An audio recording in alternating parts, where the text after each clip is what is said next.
हम जब बहुत छोटे थे तो माँ के द्वारा यह कथा सुनी थी कि ऋषि दधीची ने अपनी हड्डियों का दान किया, उनके द्वारा वज्र बना।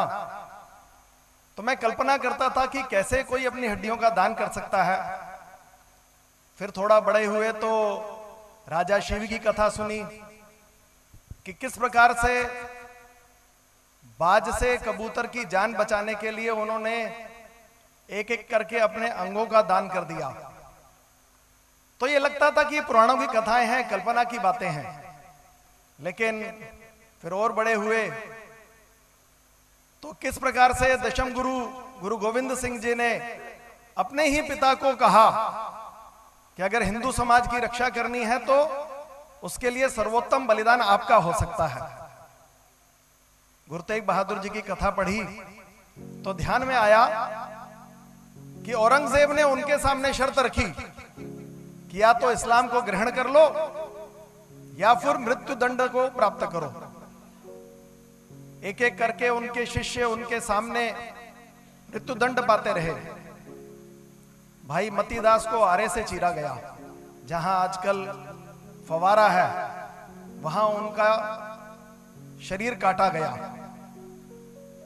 भाई सतीदास को एक एक टुकड़े करके काट डाला गया। ऐसा सेहरा देने वाला दृश्य देखकर भी वो महान पुरुष अपने दृढ़ निश्चय से डिगे नहीं। फिर पूछा गया कि बताइए आपकी क्या इच्छा है, इस्लाम को ग्रहण करते हैं या मृत्यु दंड दे दिया जाए। और हम सबने कथा सुनी होगी, जहां आज शीशगंज गुरुद्वारा है वहां पर उस महापुरुष का बलिदान हुआ।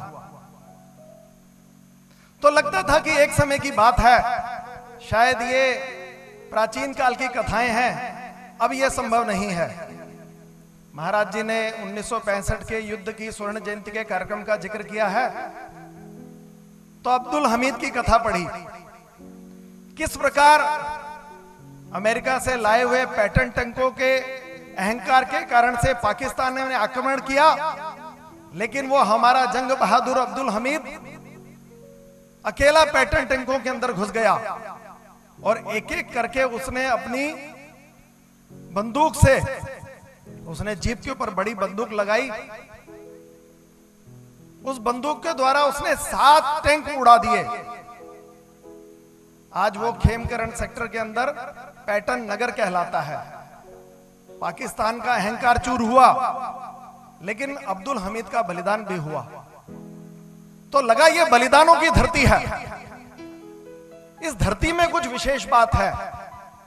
विक्रम बत्रा को उसके कमांडर ने आदेश दिया कि इस कारगिल के युद्ध में ये टाइगर हिल मुक्त कराना ये बहुत महत्वपूर्ण है। विक्रम बत्रा को दिख रहा था सामने 16,000 फीट की ऊंचाई के ऊपर पाकिस्तानी सैनिक तैनात हैं।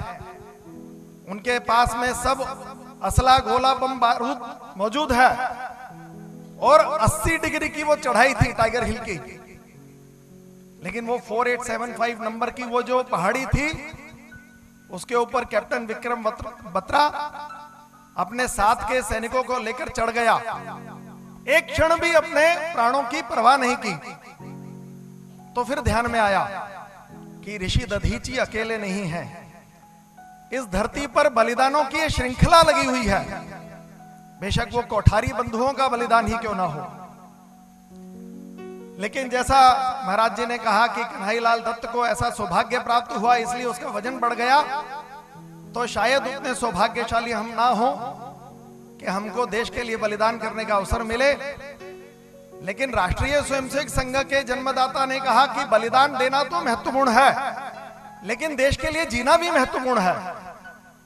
और ऐसे असंख्य स्वयंसेवक उनसे प्रेरणा लेकर खड़े हुए, जिन्होंने ऐसे अनेक काम खड़े किए हैं पूरे देश भर के अंदर, जो पूरे समाज और देश को प्रेरणा दे रहे हैं कि हम देश के लिए जीना सीखें।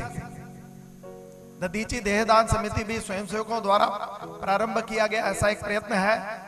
हमारा एक संगठन सक्षम चलता है। अभी माननीय आलोक जी ने कहा कि स्वस्थ एवं सबल भारत, इसके लिए वो प्रयत्न करते हैं।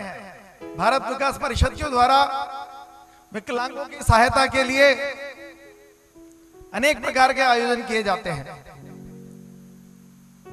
हम सबको एक अच्छा प्रसंग आज मिला है, हम भी प्रेरणा प्राप्त करें और मन में यहां से संकल्प लेके जाएं